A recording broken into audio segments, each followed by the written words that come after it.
Hi, everybody. We'll get started in just a minute. I can see that the people are still coming in.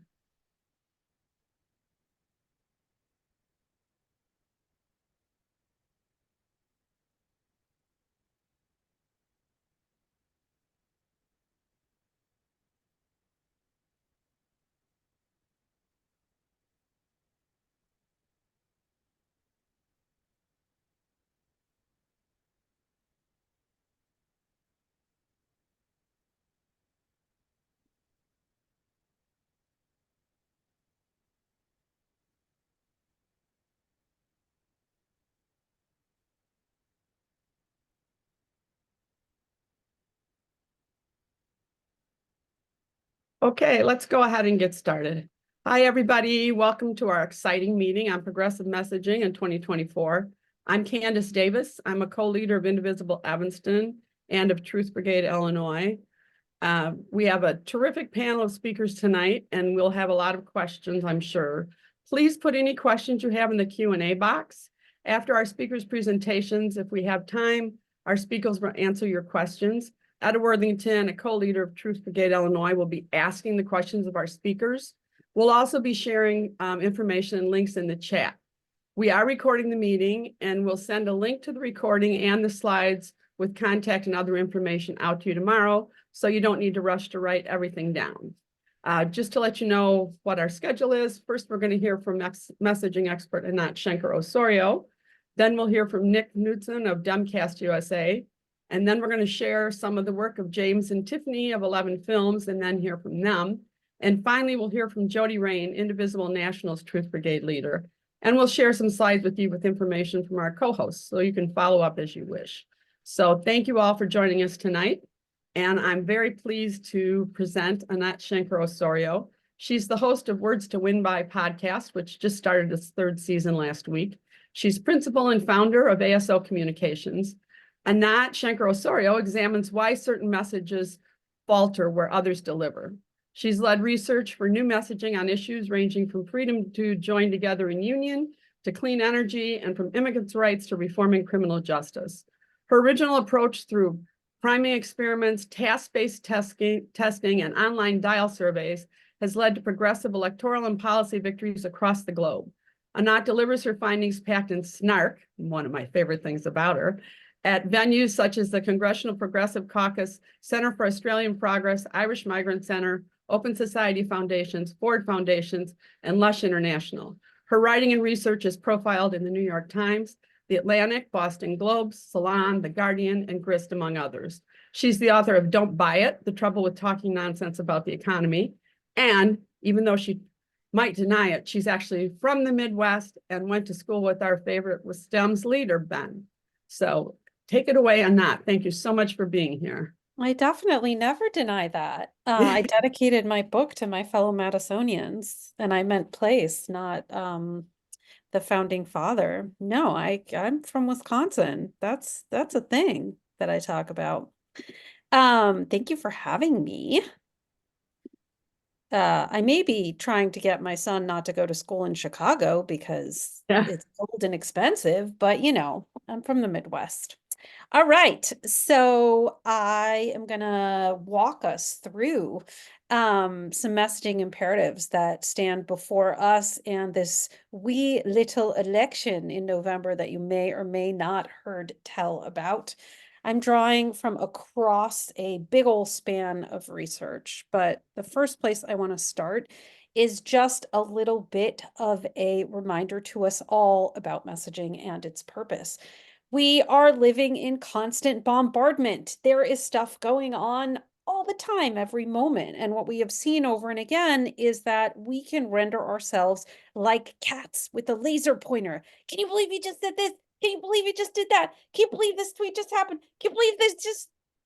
And what happens, we see in our research, is that those can you believes and those talking about this, talking about that, talking about this, talking about that, actually add up to less than the sum of their parts because people can't remember. And when we have a different charge every moment, What we see from our voters in focus groups and in survey research is that it just feels like politics as usual, where Team Blue says shitty things about Team Red and vice versa, rather than doing what's required, which is rising to the level that this is actually completely outside of the spectrum of the behavior of any kind of political party. We've now entered the terrain of white Christian nationalism, fascism, or authoritarianism. So we need to remember when we are thinking about not just how to respond, but if to respond, because some of the time we are actually better off not blowing up a story and giving it more oxygen. What do we need people to believe? And upon believing that, what do we need them to do? We know, for those of you who've ever heard me talk before, that there is an architecture to messages that prove effective time and again in our messaging. And that architecture is values, villain, vision in that order. We find that messages that launch in with what I like to call, boy, have I got a problem for you, not that effective. People got 99 problems. They don't want yours. They especially don't want yours right now. They're also not out purchasing tickets to the Titanic. And so you'll note that in all of our messaging guides, the message will begin somewhere, if not utterly positive, at least defiant, that feels like a thing that we want to be for. It will move from there to what we are against. There will always be a contrast, and it will round out with some kind of means of abating cynicism. What we see over and again, and I can't emphasize enough, it's going on for our voters right now. People are despondent, they are cynical, they are down and out.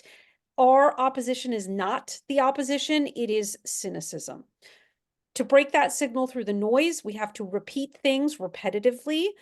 Messages that are more familiar to people are rated to be more credible and more desirable. That is because they create what we call cognitive ease. Something that you have already heard before that feels familiar to you is comforting, and your brain registers that as more likely to be true, which is, of course, disturbing when we consider how good the other side is at repetition. So this ordering I talked about before, I'm going to put a finer point on. We want to create cognitive dissonance intentionally when we are engaged in persuasion. And by persuasion, I mean both moving conflicted voters over to us, but let's not kid ourselves. We're in a spot where we have to persuade people to participate in the first place. That is also a form of persuasion. When we are trying to get people to change their minds, a first step is having them consider that perhaps their pre-existing views might not be all there is. There may be another way of seeing things. And by that, again, I don't just mean support for right-wing positions. I mean, why even bother? They're all the same. There's no difference between the two parties. I'm just going to sit it out. Who cares? That is also a belief that we need people to question and challenge. And so what we find in the research is that when we open with a shared value and then we name the villain second, we create that cognitive dissonance. Oh, I would like to live like this. I do believe in freedom. Oh, no, but it is true that they're trying to take them away. So suddenly that harm that we're naming isn't just a harm for the impacted community, it's an abrogation of the shared value. We close out with that vision so that we can have 2 times as much positive to negative. Notice that this is positive, negative, positive, because again, we're dealing with that cynicism. That opening value is what allows us to say what we're for. Just like nature abhors a vacuum, so does messaging.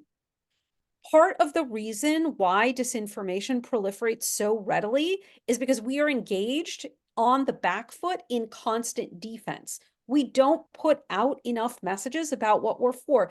Think right now in this moment. Where is the message that tells us that immigrants are awesome? Where is the message that tells us that we could be more fabulous, right? Outside of my Sexitude dance class, I don't get a lot of life could be way more fabulous. We need to throw a better party. No one is throwing a better party right now, and voters are feeling it. People want to be for something. They would love taco trucks on every corner. But as long as we are encased in this fight where the only narratives about communities are that they're either victims or villains, which we see going on over and over and over again because of the right-wing wars against people and the scapegoating, then there's nothing to be for. I would just encourage you, whenever possible, that you need to throw a better party. So what does that mean? Some of you will have seen, and if you haven't, I will make sure that you get the full links, that we did a whole series of 6 studies around this existential question of how to talk about the economy. This has flummoxed us for years, right? No matter how well we do, voters do not give us credit on the economy and what's to be done and what's to be done. The funny thing about this question is that we ask it every single cycle anew as if we had never considered it before. Remember, It's the Economy, Stupid, James Carville? Each time around, it's like we discovered America and we're like, oh, Democrats need a message on the economy. Thank you very much. That's never occurred to anyone before. And then we go back into it. So here is what we found across these 6 studies. In a nutshell, it's the neoliberalism, stupid, to update the Carvelian quotation. What do I mean by that? I mean that when we existed in a time, and I'm talking back in the day, FDR, when Democrats clearly told voters, hi, there are sides. Republicans are on the side of the bosses and we're on the side of workers. The working class didn't just vote Democratic, they were Democrats. It was an integral part of working class identity. Democrats flipped their fortunes. Having been out of power, they won 7 out of 9 of the subsequent elections. People understood that if you were working class, the people who weren't going to just give you things, but empower you to be able to lead the life that you wanted because of being able to join together in union to fight for better, those were Democrats. And people who were going to break strikes and even kill people striking, if you remember back to Hoover, that was Republicans. Democrats ceded that ground when they wanted to engage in the make-believe of neoliberalism that they could be the party of Jeff Bezos and the Amazon union at the same time. That's not possible. Those two things are in opposition. And so what we find is that when we ask voters who is better for the economy, they say Republicans. Is that true? Is that fair? Is that right? No, no, no, no, no. But when we ask them who is better for your family's economic well-being, who do you trust to protect cherished programs? Who do you think cares about people like you? Democrats, and this is both with turnout voters and swing voters, get the credit for that. If we're going to keep engaging in a conversation about who is best for the economy, look how much we grew the GDP, look how NASDAQ is, look at this economic indicator, economic indicator, economic indicator, economic indicator, because we rightly are excited about ourselves, about doing so great on them, we are having the opposition's conversation. People care much more about how they're doing than how it's doing. That's why we need to move away from, we're going to have a fight about who loves the economy best. Who gives a shit? It's not real. The economy is an abstraction. It's a way of measuring human activity. It's not going to take you out to dinner. It doesn't matter how much you love it and how nice you are to it. To talking about what people need and what we have provided tangibly to people and what our future agenda is for people. Here's an example of that in an ad that we made and tested for Biden. Most families just want the freedom to make a good living and have a good life. But Republicans are focused on taking our freedoms away. From banning abortion to banning books, even making medicine more expensive. They're just making things harder. But President Biden?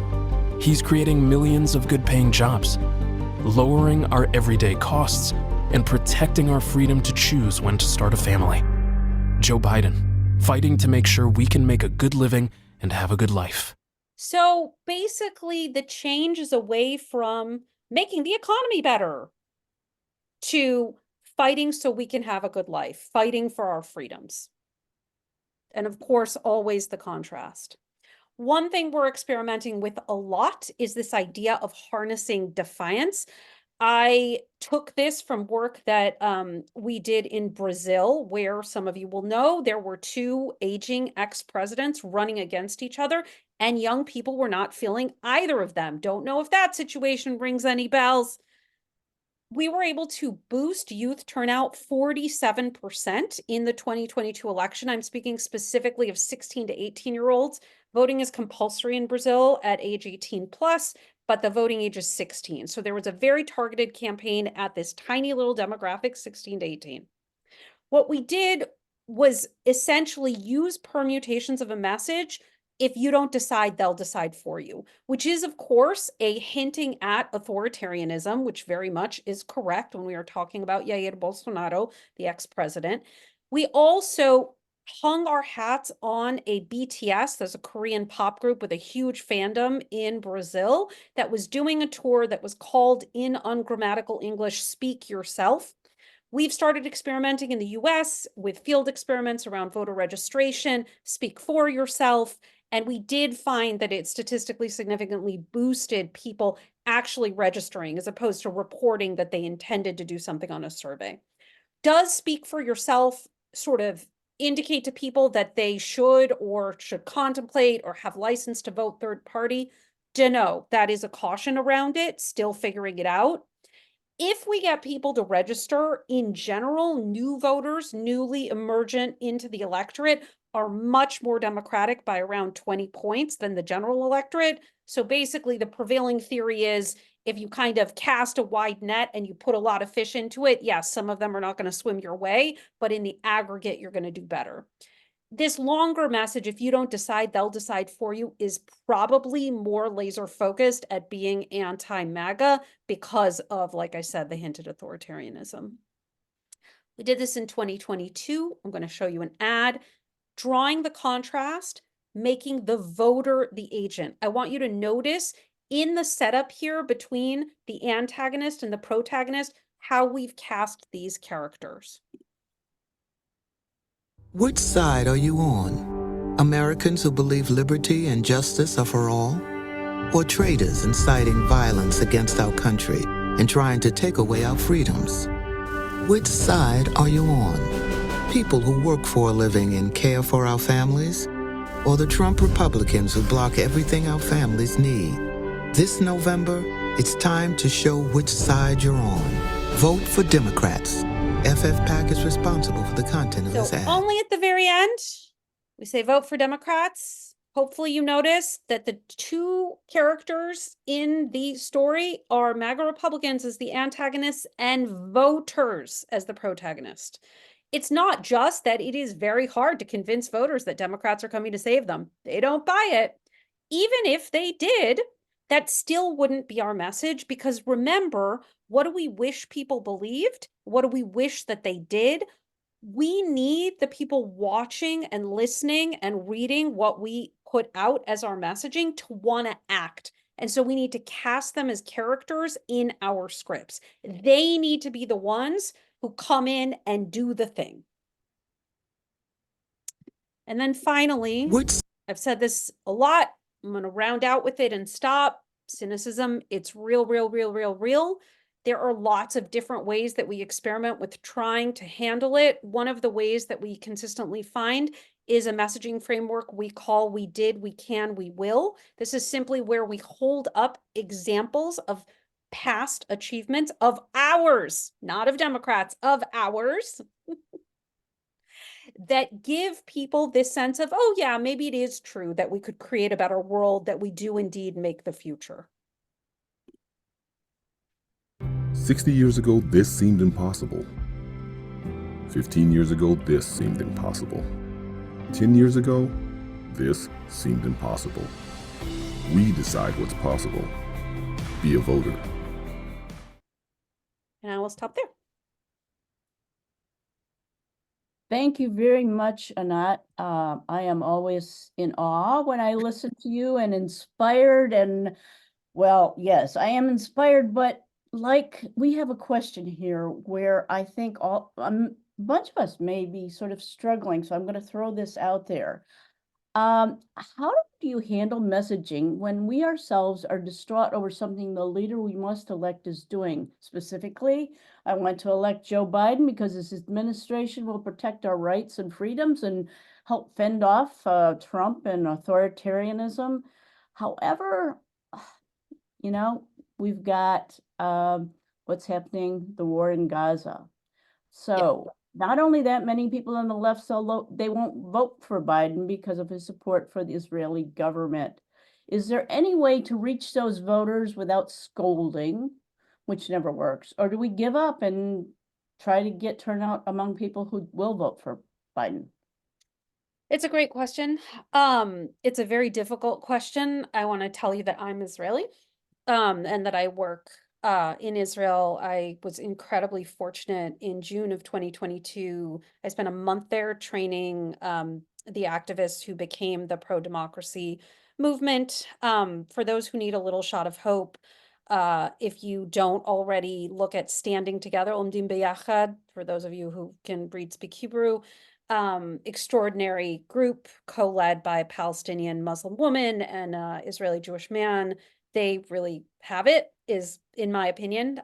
Social media, they're the ones leading the marches that you see of thousands of people almost every day in Tel Aviv right now. So that's just a side of like a dose of hope. Don't worry, I didn't forget your question. So I feel this, I just want to tell you that I feel it very, very strongly myself. So I would say that scolding definitely never works. It doesn't work in parenting. It doesn't work in partnership, and it doesn't work with voters. I have never had the experience of telling someone that they're a foolish idiot and then have them say, please tell me more and please tell me what to do. Doesn't happen. Don't do it. Also, it's really important that if the crux of your argument is that the vote is really a way to block authoritarianism, that your message can't come across as authoritarian. And so when you're the one who is saying, but you have to do this, but this is what you are required to do, that's its own form of kind of sounding anti-democratic, and you don't have a choice and you have to do this. So what are the options? The first option is to attempt the defiance thing. If you're doing broadcast messaging. If you're in a more kind of one-on-one and you can have a conversation, this is what I do in a more kind of, you can actually dialogue with someone. I say, I hear you. I'm extraordinarily distraught that even just from the vantage point of Israel empowering a criminal, and Netanyahu is, do not mistake it, a criminal who would be in prison were it not for this war that he absolutely needs in order to keep and hold power. A situation with which we're very familiar in the United States. That's what corrupt leaders do. They create scapegoats, and that's exactly what the Israel-Palestine situation is. It is utterly corrupt leaders who are destroying their people, setting the region on fire so that they can continue to rule over and not represent their people. There's a simple proposition here that all of life is sacred, and it's extraordinarily painful to see anyone empowering a leader that 15% of Israelis support and 85% of Israelis want gone, very, very clearly. We have to keep fighting and agitating and making our policy desire clear. And at the same time, we have to recognize, this is what I tell people, that our electoral system is a broken down, shitty ass toaster with 2 and precisely only 2 slots. You cannot get a nutritious meal out of a toaster. You can't get protein. You can't get vitamins. You cannot get anything tasty or delicious out of a toaster. This time around, the toaster, those 2 slots, one of them is a not particularly tasty, probably somewhat burnt piece of bread that will provide some caloric intake. And the other is an arsenic-laced carcinogenic bomb of poison that will kill you. The reason why we have the toast is so that we can have the calories that we require to fight on the rest of the fronts so that we can have something other than a toaster, because this is simply unacceptable as a system for us to create our own future. That's why we have labor organizing. That's why we have the extraordinary strikes and other actions that we saw in 2023. We know that the many can defeat the money when we use every tool in our arsenal. The electoral one is simply one lever, but it's an essential one. That's what I tell people. Is that the most inspiring thing? I don't know, but that's real. Anat, something that I've always appreciated about going to your briefings is that you spend a lot of time talking about the words that you labor over and get measure response to. Is that going to be really important for us in this election coming up, that we use the right words and not the wrong ones? And how do we make sure we're doing that? Yeah, I mean, it's tough when you're a person whose whole life is linguistics. Like someone says to you, it's just semantics, and you're like, that's like literally my entire job. So like, I can't have that feeling.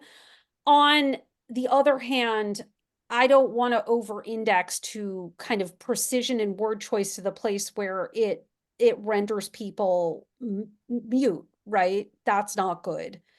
So what we want is overarching themes. What we want is to avoid constructions that reinforce the right wing, because that really doesn't help us, and then we're fighting on their terrain. Yes, would I prefer you to talk about freedoms rather than democracy? Yeah. Why? Because democracy is way too abstract a concept to really attract and retain interest. We also have never had a democracy. So when we are talking about saving it or preserving it, that just doesn't land, especially with Black voters who are like, what democracy? What?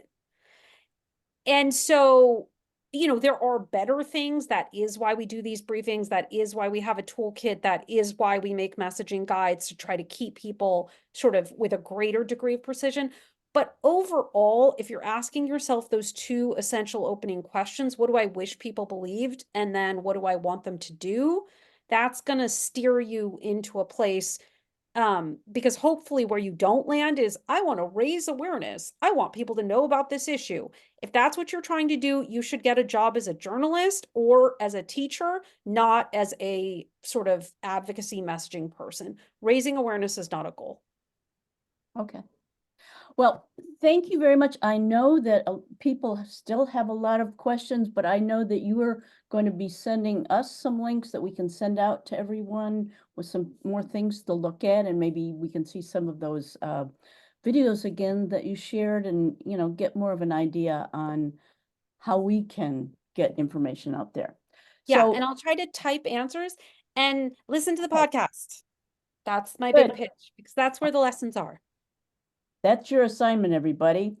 So thanks again, and I'm going to turn it back now to Candace. And thank you, Anat. That was spectacular. And we do have links to your podcast in some of our slides that I'll be sending out. So you can all, the first episode was last week. The second episode came out yesterday, and they are terrific. So you should definitely listen to the podcast. We really appreciate Anat taking her time to do that. And next, I want to turn it over to Nick Knudsen of Demcast USA. He's the president and the co-founder of Demcast US, and he is a Portland, Oregon-based writer and activist who worked as a grassroots digital organizer during the 2018 and 2020 election cycles. He has a master's degree in policy and a 15-year background in nonprofit management, program administration, coalition building, and resource development. And he's a great friend and full of advice for us. So take it away, Nick. Thank you so much, Candace, and thank you, Anat. It's really one of the worst spots that you can be in, to follow Anat on a webinar. So Sorry about that. It is what it is. But Anat's a good friend, and there's basically nobody in this space that I respect more than her. So please do check out her podcast and attend her briefings when you can. Just we at Demcast get endless ideas and inspiration from her. So I'm Nick Knutson. I'm the executive director here at Demcast. We are a 501c4 nonprofit that is dedicated to lifting up helpful narratives and winning the information war against the right wing in digital spaces. My focus is really digital communication. Obviously, the advice that Anat's been giving you applies in that space, but it also applies in all of the other spaces where you might be communicating with people, whether it's phone banking or just talking to people in your community, talking to friends, so but we're digitally focused, and so that's what I'm going to be talking about. All of us have, well, maybe not, but the majority of us have some kind of online presence and some kind of online reach. And our goal at Demcast is to help make sure that that reach is used in the most effective and strategic way. And so that's what I'll be talking about. First, just to take a step back, you know, the 2024 cycle is going to be in some ways a retread, obviously, because it's going to be, at least at the presidential level, it's going to be the same characters. And we're going to be talking about a lot of the same problems that Americans are facing. In some ways, it's going to be different. So one of the things that we look at Demcast is just the digital landscape, and obviously with the advent of artificial intelligence and the proliferation of artificial intelligence used in less than helpful ways, in the form of deep fakes and fake robo voice calls going out to New Hampshire voters from Joe Biden last week, to memes and graphics, and that can just be produced at a much quicker rate, because humans don't necessarily have to create them. Humans can just instruct the robots to create them. So it's going to create a more fraught environment than ever in digital spaces. It's going to be harder for Americans to understand what's real and what's not real. And on top of that, we're already at a disadvantage against MAGA in digital spaces, because they've had a long-standing head start on us in terms of digital strategy, and in terms of the right-wing media environment. The Fox News is sort of the quintessential bullhorn for the right, but there are so many pages and podcasts and social media accounts that just take marching orders from Trump or from Sean Hannity or whoever, and take a talking point and just repeat. As Anat was saying, repetition is key in messaging, whether it's digital or other means.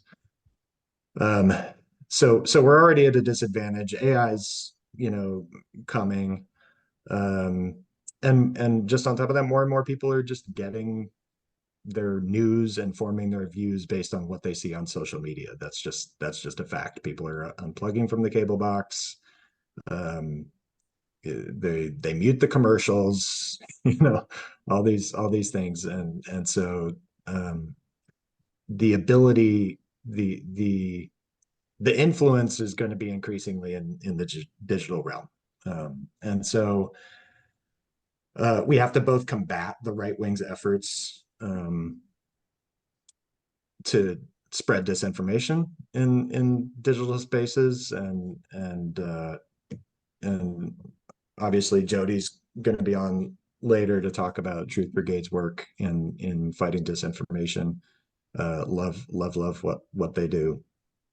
But we also have to, we as just citizens of the country who care about the direction, really, and it's the position of Demcast, we really need to use whatever tools, whatever reach that we have to persuade the persuadables and to mobilize our voters, to make sure that election outcomes turn out the way that they need to for the sake of democracy. So at Demcast, our philosophy, our model is really about flooding the zone. We're a 24/7, 365 operation. The news cycle is fast. It's not even, calling it the news cycle kind of doesn't even make sense anymore, because it's some of it is news, some of it is just horseshit. As Steve Bannon always was famous for saying, that their goal was just to flood the zone with shit. Well, we need to flood the zone too, and we can't just rely on influencer level people to do that, because how do influencer level people have all their stuff spread? It's because regular people interact with that content, and by virtue of people commenting on, liking, quote tweeting if you're on Twitter, or reposting if you're on TikTok, whatever, those engagements that we're lending to the people who are creating the content are what drives that content to go further in the social media algorithms and reach more eyeballs.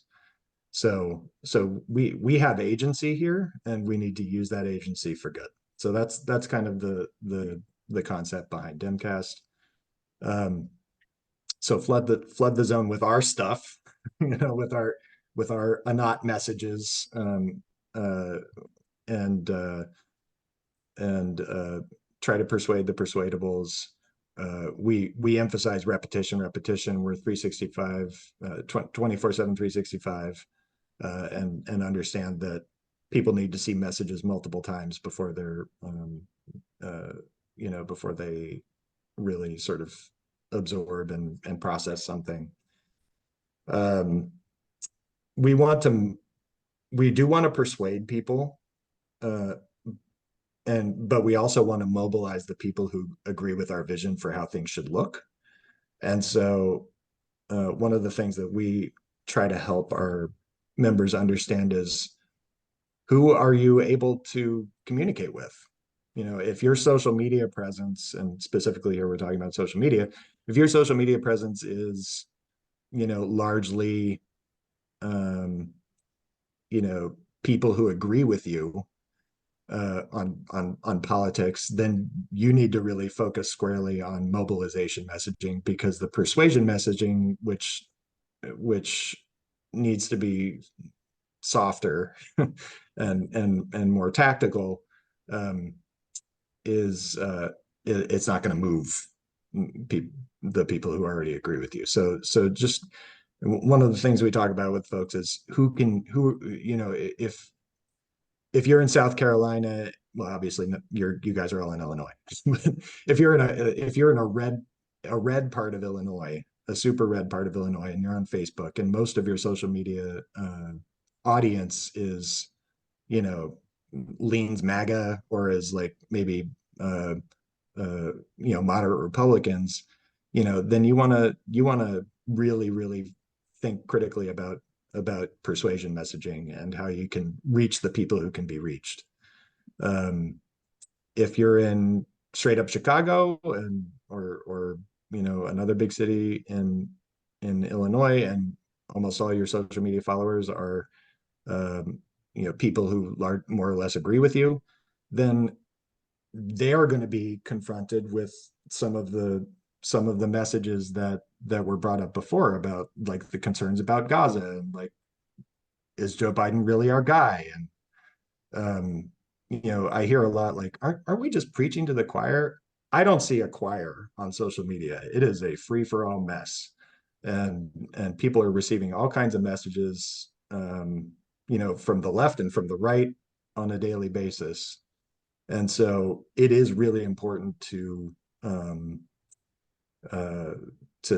try and make sure that we're mobilizing the people who should turn out for the cause that we're on the side of. So as Anat was saying, you know, we try and emphasize the freedom messaging, and try and prop up voters as protagonists.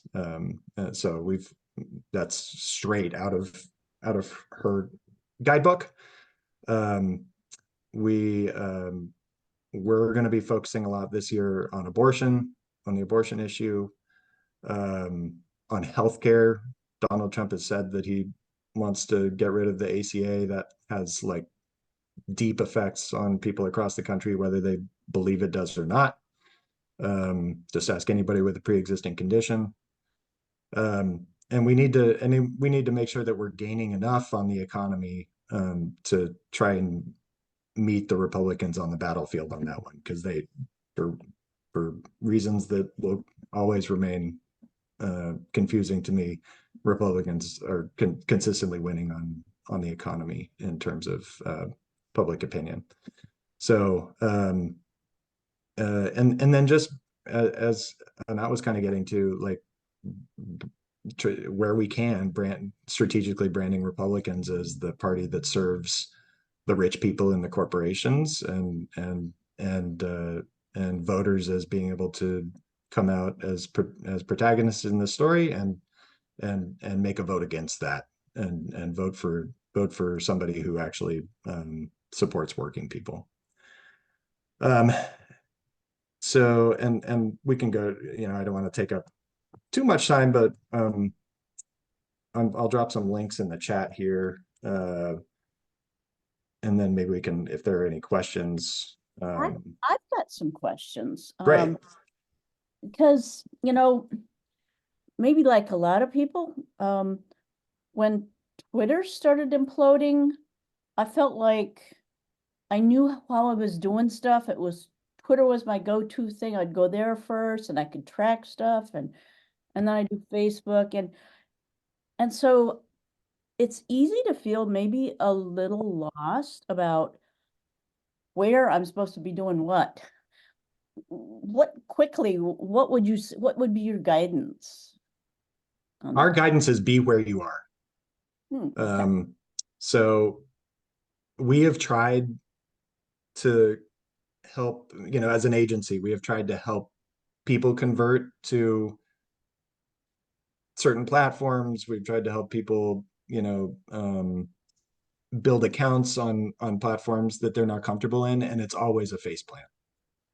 You know, you know which platform matches kind of where you want to be, and it's the where you want to be place that you need to be sharing the messaging. And so it's really just about understanding what reach you have on that or those platforms, and who you are communicating with, like who's viewing your content, and then just deciding, is it more of a persuadable situation or a mobilization situation, and adjust your messaging accordingly. But just be where you are. Don't try and like shoehorn yourself into some platform that you have to like go and take a shot to to build up the courage to go on to that. Like that's not a sustainable situation, basically. I guess something that I've done, and I just wonder if you think this is a good idea. I keep on my Facebook, in my Facebook friends, people from many, many years ago in my life who are pro-Trump. And every now and then I will see something they put there, and I went, oh no. And there's a part of me that really wants to just not even see that. But another part of me thinks maybe they see what I post now and then, and maybe they think, why don't I get rid of her? Or why do they keep me on? I don't know. What's your thought about that? Might I have a little impact just because I let them be my friends still? 100%. Yeah, Okay. no, it's great. If you can, if you can get access to people where you can plant a message, plant a seed, you know, they can germinate at a later time. Like we've all been talking about Trump for years. The polling is showing that if he is actually convicted of a crime, that there is going to be there is a contingent of Republicans who will draw a line there. Yay.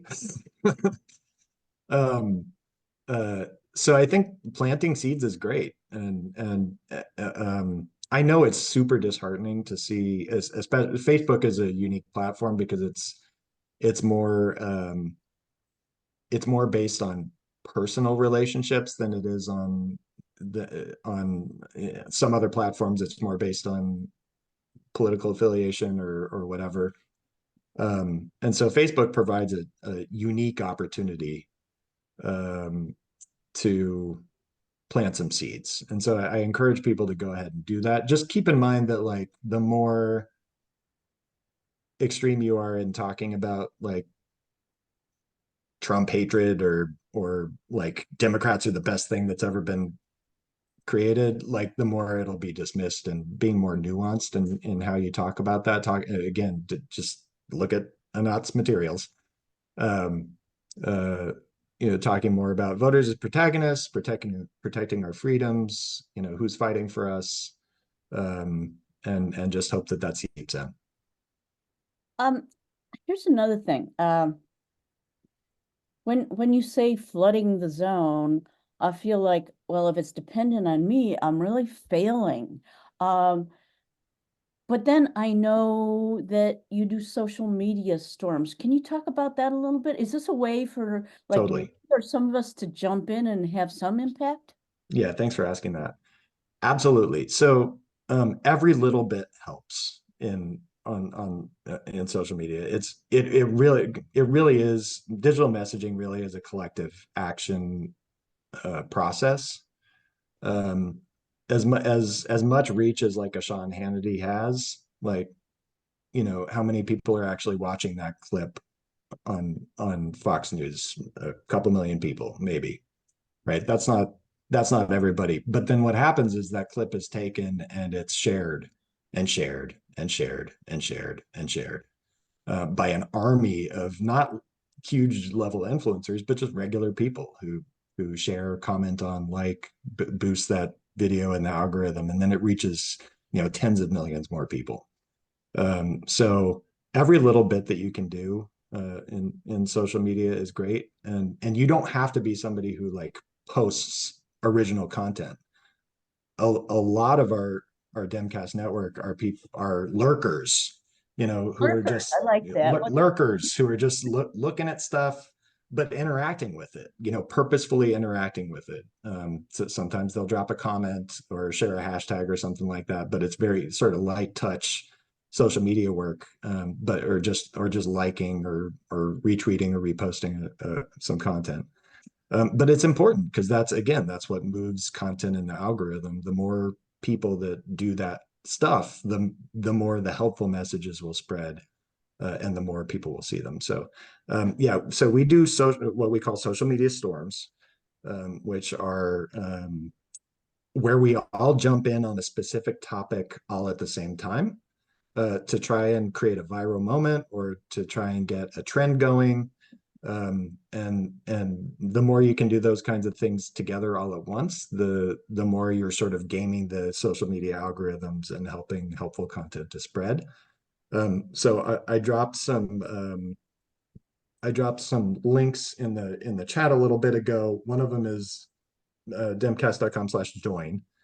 And so if you want to, and on that page, there's just a graphic that you can look at that has text, I think Win24 to a phone number.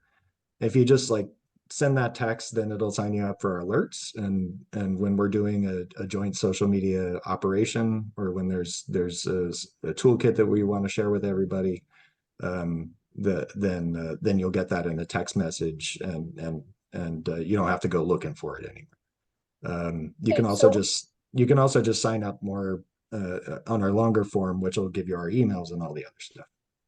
Good. So we can kind of wade in to the stream slowly and get part of it, because you have so many resources there that we don't have to like figure it all out ourselves. Totally. And the toolkits on our Amplify page, and that we text out to everybody, take that messaging advice from the Anat Shenker-Sorios of the world, top line priority talking points from the White House, like all that's, we put that into those toolkits so it's like super easy to process and shareable content for everybody. Good. Well, Nick, thank you so much for what you're doing and for taking the time to share with us. And I'm hoping that, more of us will go make use of your toolkits and, join with Flooding the Zone. Flood the Zone, baby. Thank you. Thanks so much for having me. I'll hang around for a while. Okay. Candace. Thank you very much, Nick. One of the things we do during our Truth Brigade Illinois sandwich shops every other Friday is we like to post Anat's messages when we can, but we often go to Demcast and share what you guys have highlighted, because it's a quick and easy thing to do. Go to your toolkits, grab your messages, post them, like them, comment on them. So what you guys are doing is great, and keep it up. It's really wonderful. I'd like to introduce our next speakers, who are my new favorite filmmakers. James and Tiffany Drastic are political activists and founders of 11 Films. They produce viral digital political videos. Their work has been honored by both the Webby and the Telly Awards and viewed across more than half a billion times on social media. They currently have stopped all of their client projects and are focused on getting Joe Biden reelected, maintaining control of the Senate, and winning back the House. You go. And before we hear from them, I would like to share one of their terrific videos. So bear with me.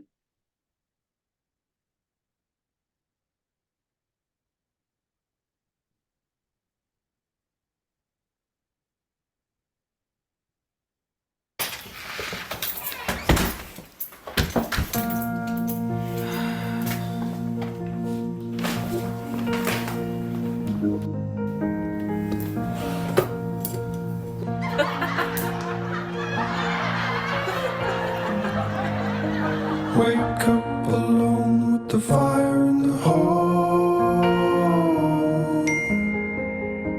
Got to get up before The Supreme Court has overturned Roe v. Wade. They have eliminated the constitutional right to an abortion. flames to the left and smoke to the right. We're never getting rid of MAGA, don't worry. Shit's about to hit the fan in this country. MAGA is ascendant. What do you want to be able to tell your kids and grandkids you did? You good with nothing? Wake up.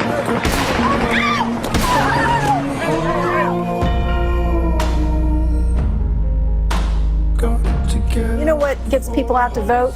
Emotion. It's not going to be enough. They've got these extreme positions. If we don't motivate our voters to understand what's at stake.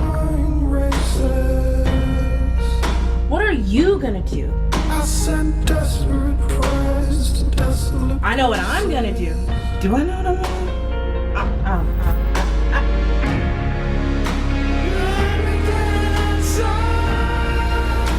do? We gotta work together. We gotta unite. They don't care about you and me. I care about you and me. So what's up? Hey everyone, it's your girl Robin. I know, I'm not usually political, but this, we have to do something. Nobody's gonna save us but us. So let me know what you think and let's make a plan. Tomorrow's too late. Stay safe, stay fly. Wake know that there's a presidential election coming up in I'm a concerned 2024, but did you know all of this will be happening at the same time? Make sure This isn't about partisanship. This is about democracy or no democracy. One presidential candidate who's defending democracy, and another could take us down the road of Mussolini and Hitler and other dictators. You know, that's as stark as this is. thought I'd wake with the devil in my face. Everyone needs to be on point for 2024. You think they're playing? They're not playing. They're coming. And we need to be ready. They have armies of disinformation actively right now. It's a machine. There are billions of dollars involved. The Capitol riot made clear that MAGA is a cult. This is the last free and fair election unless we show up and show out. So what can you do? Get involved. Make content. Everyone can do it. You can do it. Be a voice. Start today, because tomorrow's too late.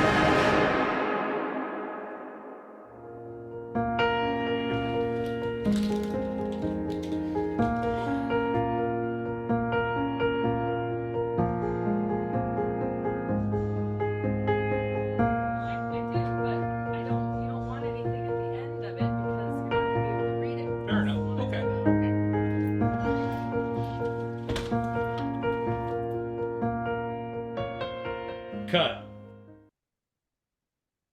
Well, I hope that woke you all up. I think that's a terrific film. Let's hear from James and Tiffany. Thank you. Thank you. Thank you. Every time I watch it, I still get. Yeah. We actually, you might not realize, but we actually filmed that here in our home. Yeah. So that's our house you're seeing. That's our cat. She was riding on this board right here, the wonderful Riyasha Paris, who is from Portland as well. And we filmed that over 2 days right here in our home. And our son is the cameraman. The guy who's holding the camera at the end, that's our son. So we're just a mom and pop organization here. You know, for those of you who don't know us, I'm James and Tiffany, and we started making political content in 2018. And we were real fortunate that early on our stuff went viral, really seemed to have an impact right away, instantaneously. And it kind of made us a little sick to our stomach, like, oh, wow, we didn't realize how fast that was going to There happen. wasn't really anything out here. There wasn't anyone making digital content for Dems. And so it really caught fire very quickly. And a lot of people ever since then, like teams and teams have been built. So it's great. When we started, it was in 2018. It was before there was a Lincoln Project, a Midas Touch, a Really American. Don Winslow Films, which we made 90% of their videos as well. So we're video editors, but you know, in 2020 we teamed up with Nick Knudsen from Demcast, which has just been a lifelong friendship, and we just believe in what Demcast is doing, and we would literally not be here without Demcast at all. And so, but you know, we're just here. It's just the two of us, and so and Nick helps out with you know, ideas, and you know, but it's just the two of us coming up with the ideas and making the videos. And we recognize that 2024 is going to be a bigger fight than 2020 was. And I know, oddly enough, I know what it sounds like. This is the election of our lives, but it is like it is. This is a time where this country is going to look different on November 6th, 2024. Yeah. If we're not doing everything we can, getting everybody involved, being as big, as loud, as I don't know, yeah, as we can. And the next video that we're going to show will definitely demonstrate that. So we started, in November, we launched our Draft 11 Films campaign, which means we basically stopped all client work, literally, and we just kind of work off of donor dollars, which is great. I mean, even the lights that you see on are all from donor dollars. We're not taking any client work,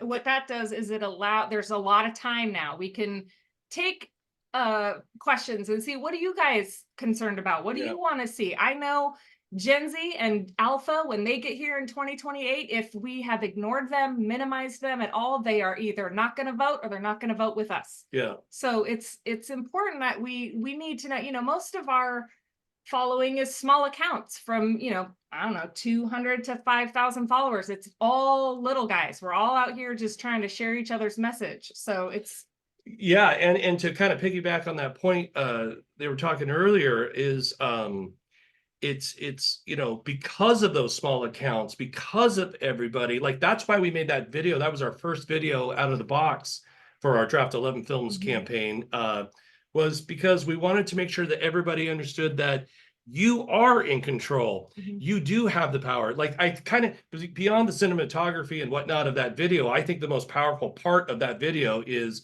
if you have a cell phone, you're a digital activist, period. And so yeah, so that's kind of what we're doing. And I just want to say briefly that Annette was absolutely amazing. Oh my God. That was Oh my really God. great for us to hear. You know, life could be better. Which side are you on? Be a voter. Those are great. and Those just are great. and tips to improve messaging. If she would ever consider it, we'd love to hop on a private Zoom with her someday and just Like, where have you been all our lives? yeah, pick her brain for a little bit. That would be amazing. Yeah.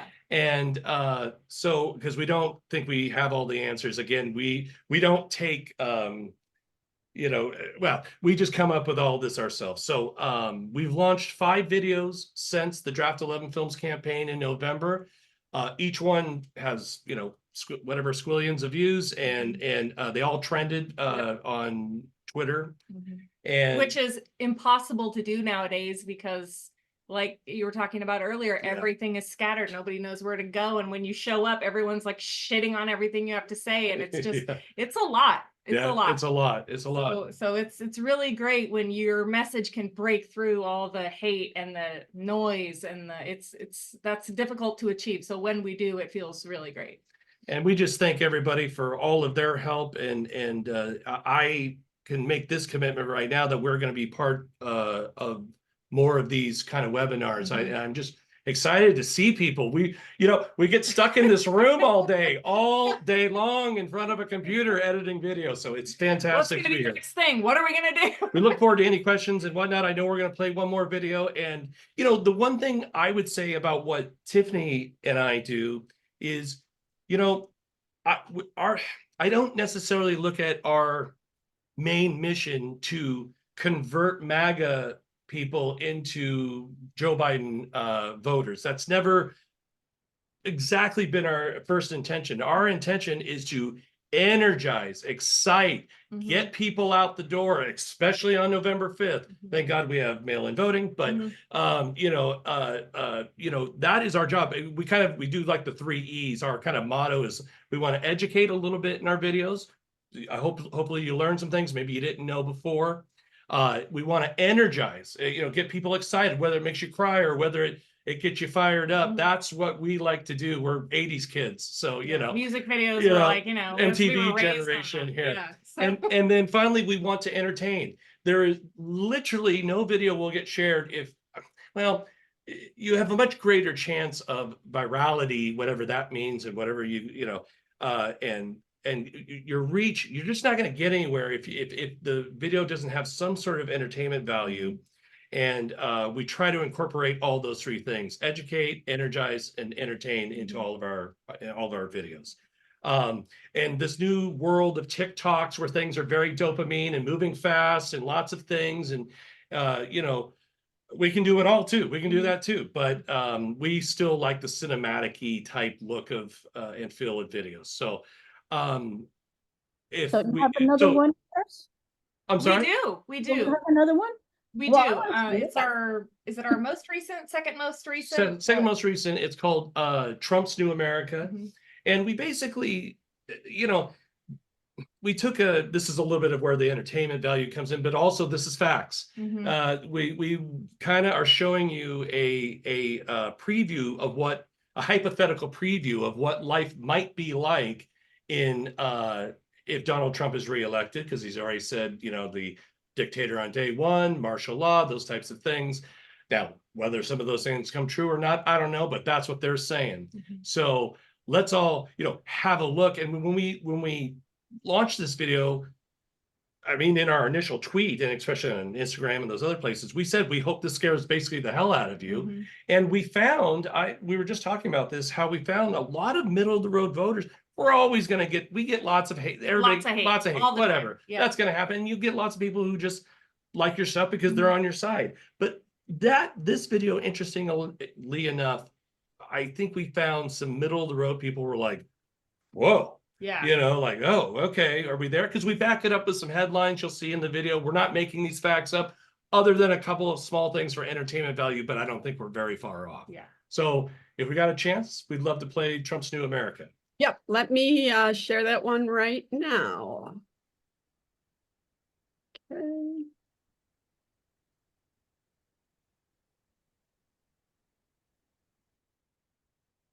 I love this guy. He says, "You're not going to be a dictator, are you?" I said, "No, no, no, other than day one." As my first order of business, I hereby declare martial law. Citizens of the new America, here are today's announcements. Supreme Leader Donald Trump proclaims the 4th of July will no longer be celebrated as Independence Day.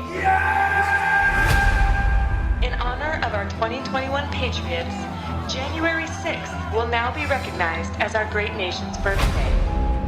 All citizens are required to participate in quadrant festivities.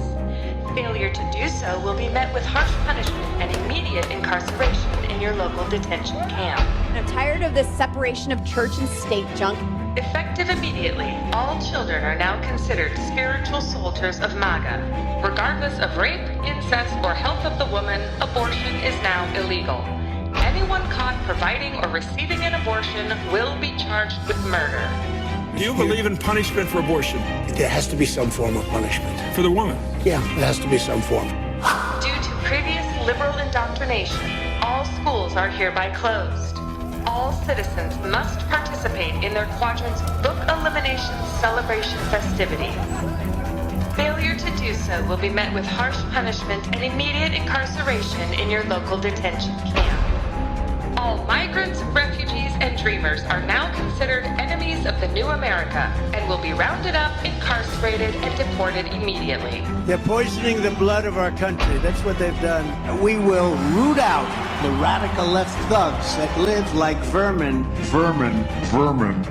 Your curfew and freedom to travel will be determined by your quadrant's Vermin Surveillance System score.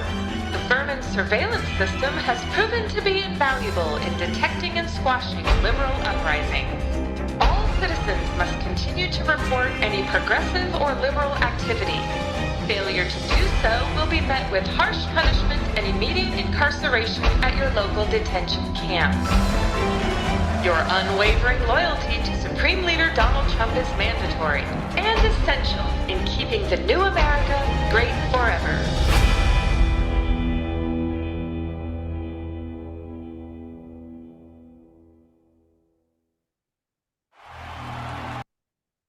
Well, thank you for scaring the hell out of us with that one. Sorry. Sorry. Yeah. Yeah, it's there's a thing out called Project 2025.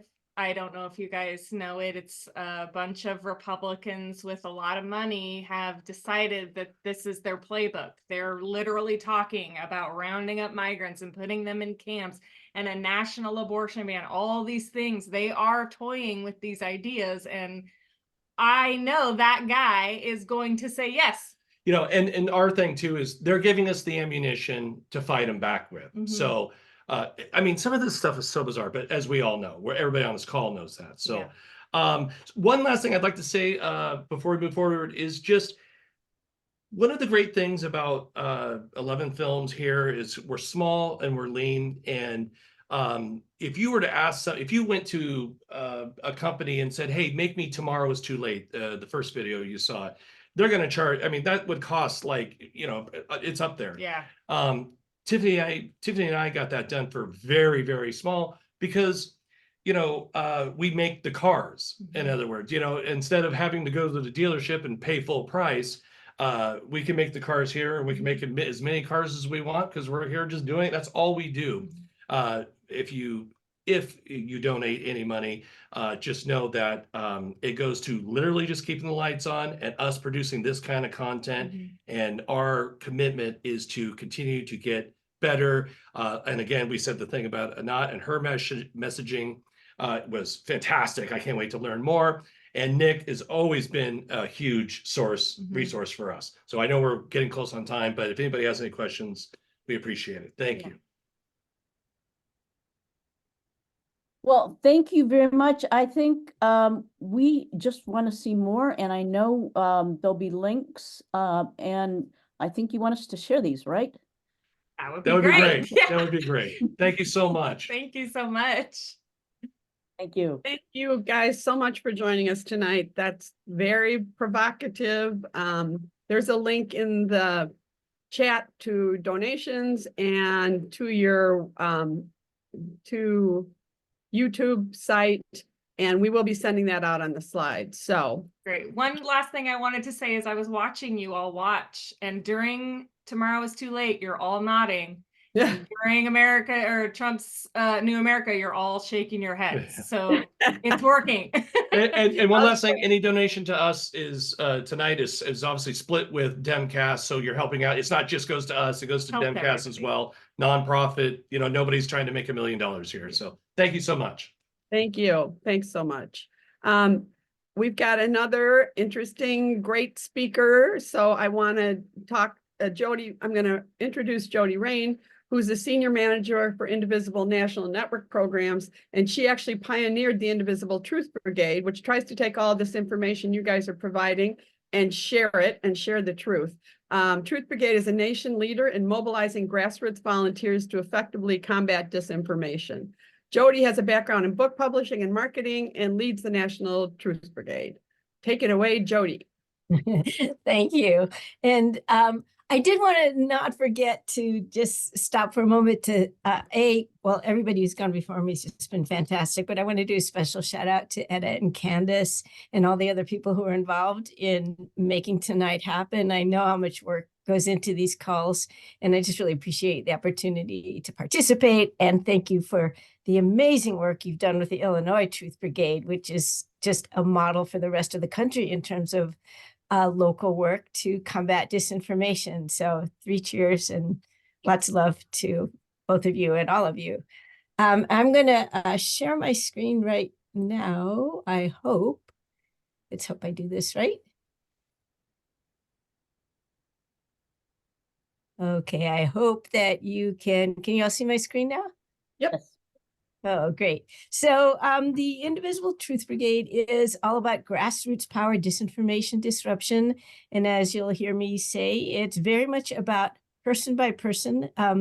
As Anat was saying, each word does count, and we really mean it, person by person. It takes each and every one of you and all the other people out there individually, because that's where we have our most power.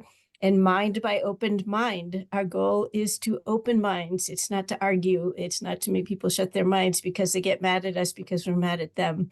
It's to open minds. Truth Brigade is a 501c3 project, and it's nonpartisan through the Indivisible Civics entity.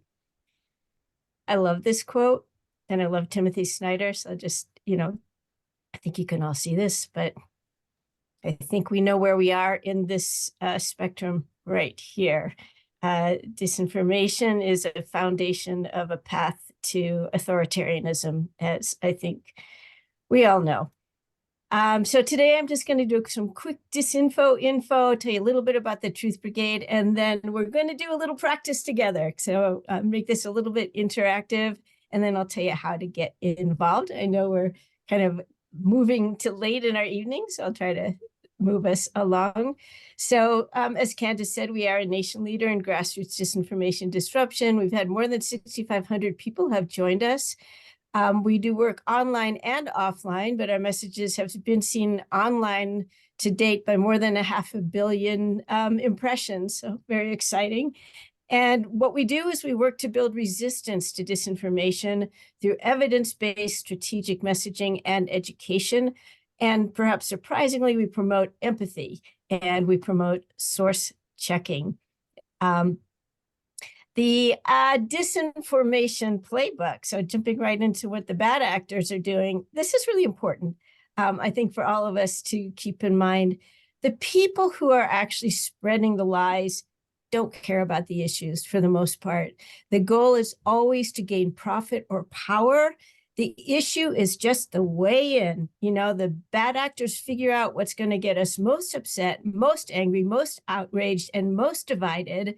And that's the topic that they'll go for. But it's the same playbook again and again and again, with the goal of disenfranchising us and disempowering us.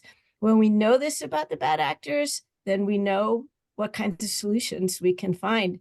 And I do think it's important to know, you know, we face a really rough year ahead of us, but in a sense, it's the same as it ever was.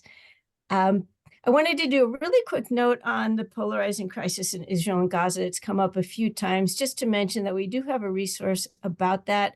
The disinformation piece of what's going on is that, as I mentioned, bad actors are finding where we are divided already, where our hearts are torn, and that's where disinformation moves fastest and farthest. They're capitalizing on it by spreading fake videos, by spreading fake news about both sides, about everything. And so we do recommend that, you know, the least we can do, as Anat also said, is take time to listen, think critically before you share any information. And again, we'll share the link to that resource. So that was a little bit of a tangent, but back to, this is also key. Disinformation is not an equal opportunity evil. And what I mean by that is that bad actors target disinformation to vulnerable groups in order to undermine trust in public institutions, to create a sense of powerlessness among the people who are most vulnerable. And it's about vulnerable groups.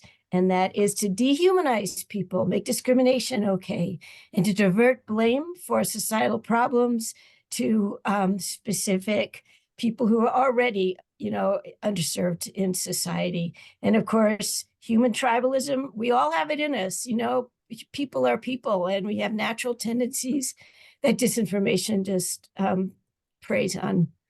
So some quick definitions. Disinformation is false and it's deliberately shared for personal or political gain. Then there's misinformation, and misinformation is also false, but it's not deliberately shared to cause harm. It's accidentally shared or inadvertently shared. Malinformation, we won't talk about that much today, but keep an eye out because it comes up a lot in politics. And that's information that takes a tiny bit of real data and then distorts it to do harm.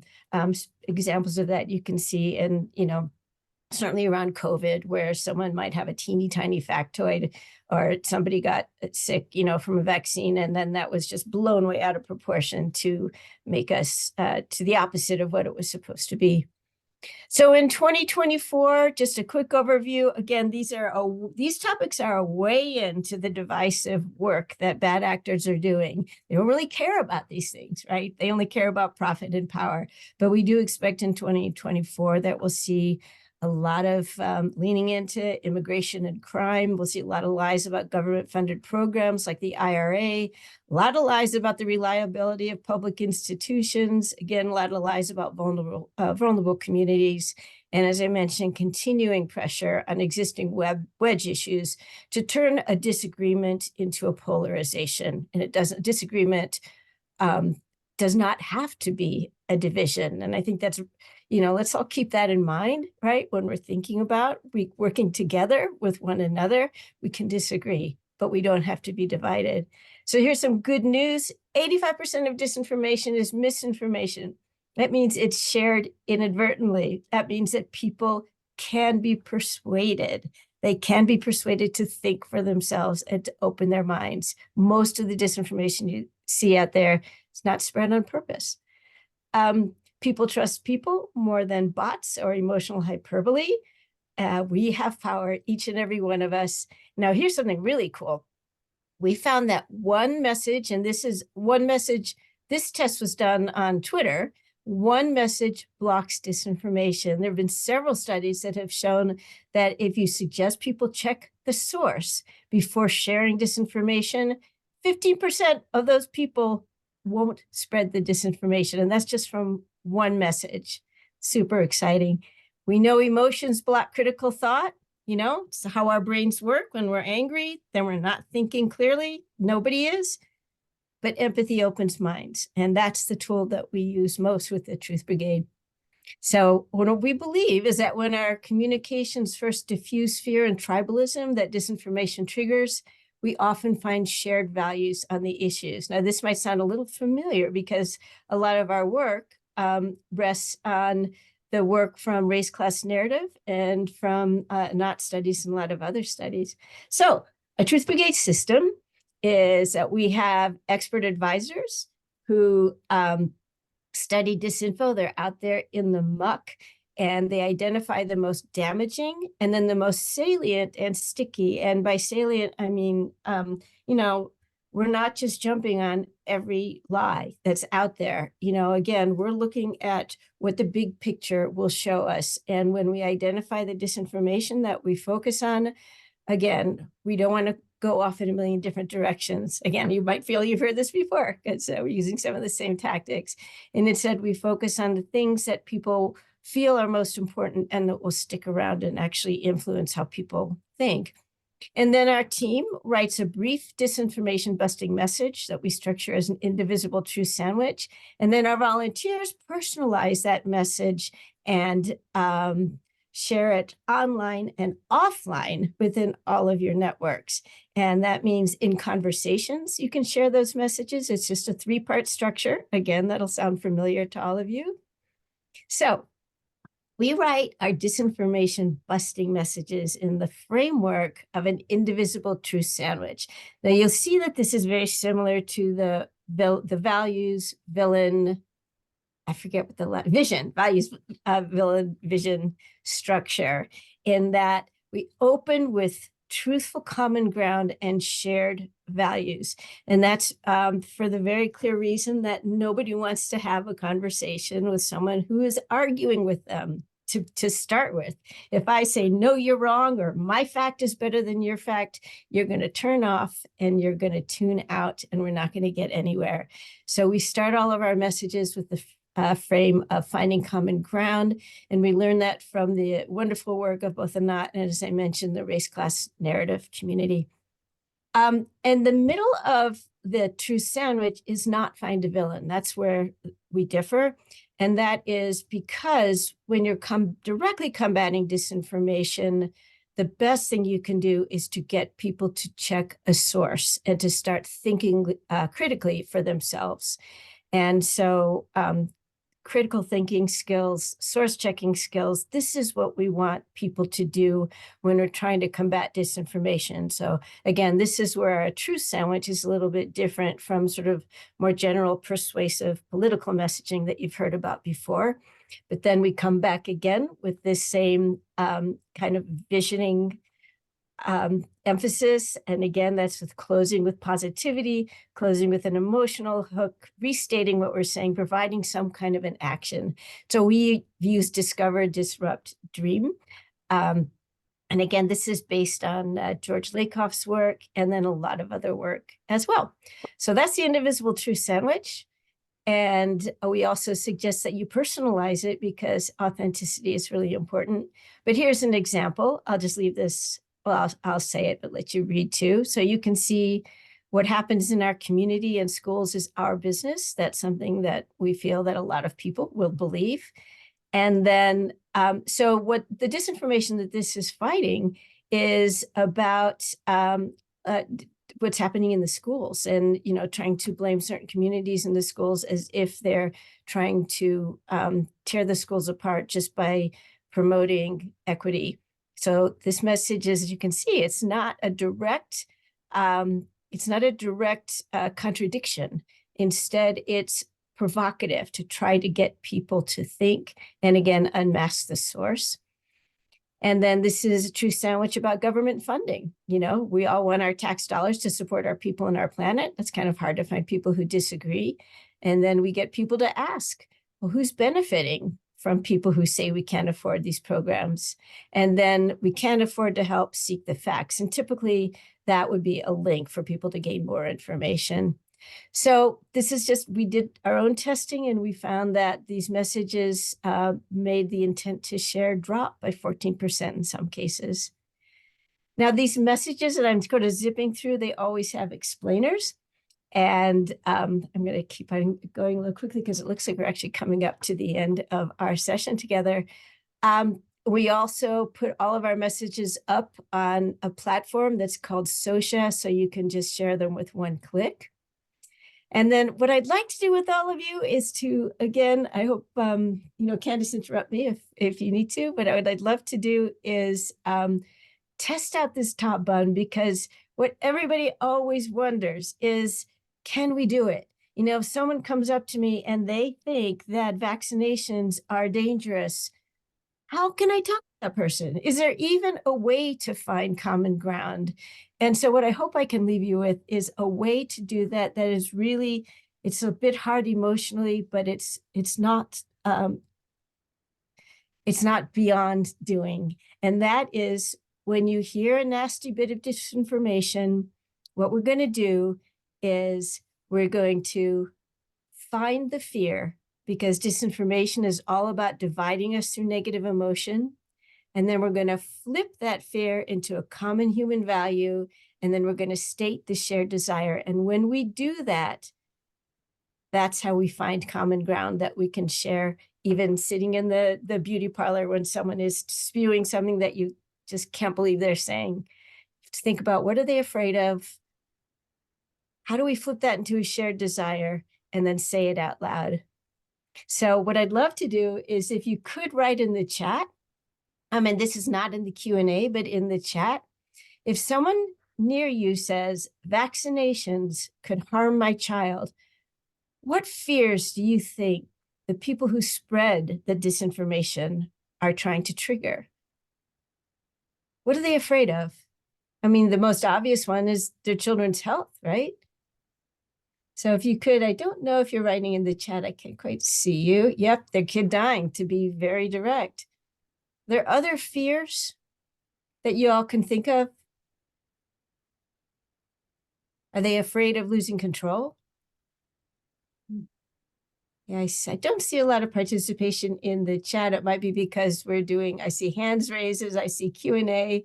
So Etta, if you can unmute if people are writing answers in other places, and just tell me what folks are saying. Well, I'm just saying the chat is disabled, it says. Oh, okay.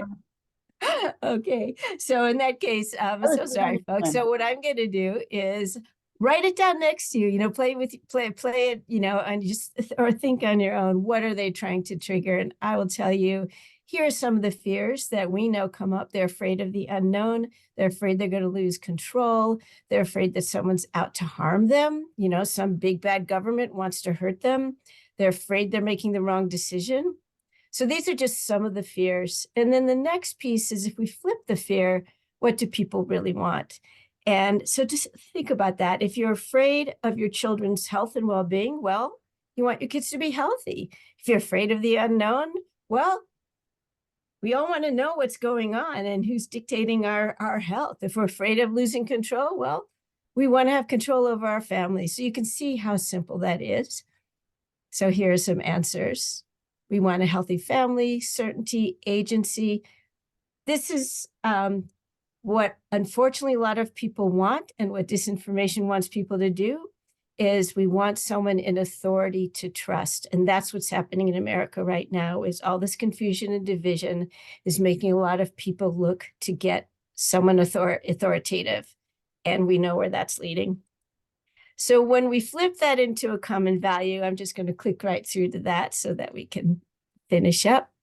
This is a very simple statement. Someone comes up to me and says, I'm not going to get a vaccination for my kid. I would say, gosh, we all want our kids to be healthy. And that opens the conversational door. So I hope you find this helpful. And I do have a resource on this that I'll share with everybody. If you want to get involved with the Truth Brigade, we've got a kickoff in February. We've got twice monthly webinars. We've got new member orientation. Definitely sign up for the weekly emails, because that'll tell you everything you need to know. Really appreciate all of you listening to the bitter end of this call tonight. And we'll follow up with all the links.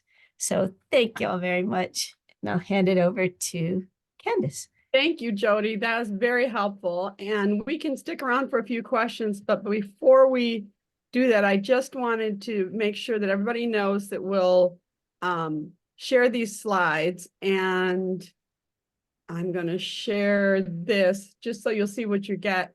I wanted to thank all of our speakers. There's Anat's information that'll be on this slide, her Words to Win By podcast. I think this week's episode is talking about a very touchy subject, immigration in Ireland, and how they made it work to get people to be empathetic. So it's definitely worth listening to. And just wanted to let people know that there's a movement briefing for the Freedom Over Fascism movement tomorrow. So you can sign up for that. And also thank you to 11 Films, James and Tiffany, and I've got their link to their YouTube page and their contributions. Information for Demcast, you'll be getting that. And then for Truth Brigade, thanks you to Jody, and we will have the sign up form there. There's a kickoff meeting on February 14th. And then Jody gave us some of those links in her slide. I may have repeated them, but it's great information if you would like it. And then here's information on Truth Brigade Illinois and how to find us. And thank you to our co-sponsors, Indivisible Illinois, Indivisible Chicago Alliance, Indivisible Evanston, NWS OFA, and Indivisible DuPage, and Indivisible Naperville. So we will send you those slides so you can reach any of these people. I'm going to stop sharing, and I see there's some hands raised. Etta, can you see the hands that are raised? No, I don't see people. You're right, and it's a webinar, but I'm getting a little message that said 3 hands were raised. So if anybody has questions, if they want to stick it in the Q&A, and let's take a look at everybody's telling me the chat's disabled. Okay, can people see the chat where we wrote the links in there? Okay, so at least you can see them. Sorry you can't put it in the chat. You can put anything you want to say in the Q&As. Yeah.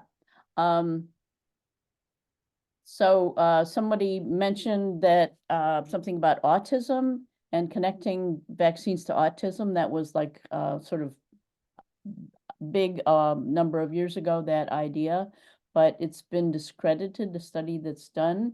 But it really sort of, that study that wasn't, really correct, did create, some discomfort with the idea of vaccines, and we're still dealing with that. Somebody mentioned that.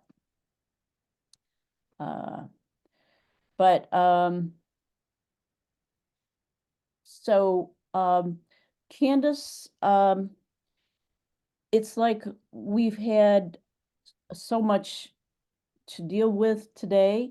It sounds like, and even though I've done a lot of messaging, I feel like I need to continually learn more.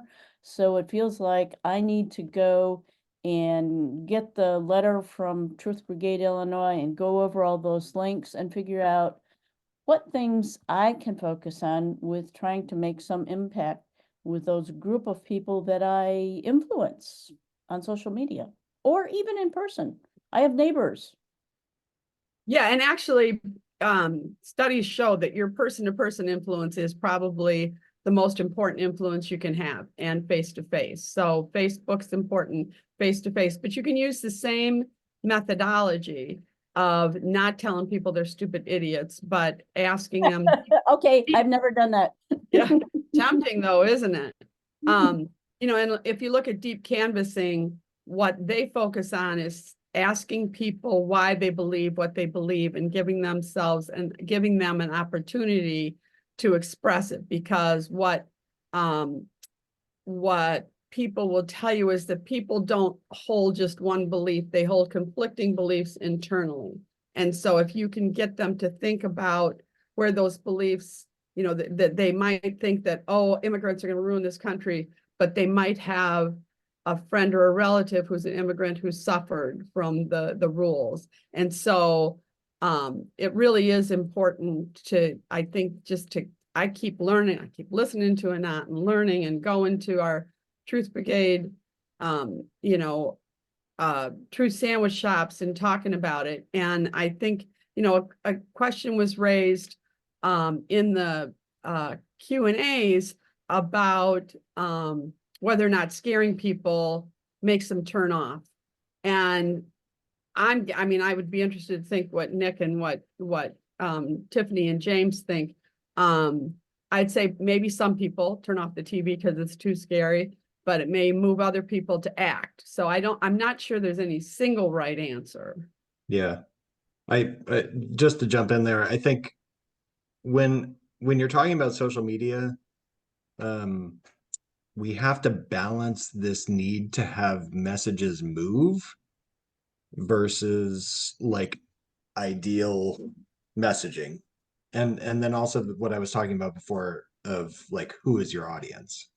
So I think like if your social media audience, and again, here I'm talking about social media, but if your social media audience is like hyper partisan Democrats, then, you know, the Trump's New America video is going to be exceptionally effective at scaring the fuck out of them to make sure that they do more activism for the next, you know, 9 months or whatever. If your social media audience is, you know, the South Carolina or the you know, super hyper red Illinois, you know, district, you know, maybe it's not the most effective thing to share. So I think knowing who your audience is really important. And then like understanding that with at least organic sharing on social media, we have to balance this. Like we could share the perfect messaging, but if it only gets seen by 3 people because it's not compelling, then what are we doing? So it's, you know, that's part of the balance that we're always trying to achieve at Demcast. And I know James and Tiffany think about that a lot too. I don't know if you guys had a thought. Yeah, just real briefly, I would say, and when we made Trump's New America, we are completely aware that we are not talking to MAGA. We actually, while we were making it, I'll just say very briefly, we were like, watch them watch this and go, yeah, that's exactly it. Thank you so much. You just made us a perfect campaign video for what we want, which is crazy in all of itself. But we also made another video called Biden Always Delivers, that highlighted all of Biden's accomplishments. I mean, it was a chef's kiss of everything Joe has been doing, and it's a really great ad. Fantastic ad, but Tiffany had a good point on the response of the two. I mean, we got more hate on the pro Joe ad. Yeah. Than we did on the Trump's America, because that was really, first of all, they don't want to help that go viral because half of them don't want the world to know that that's what their message is, and the other half is like, yeah, great, that's exactly what we want.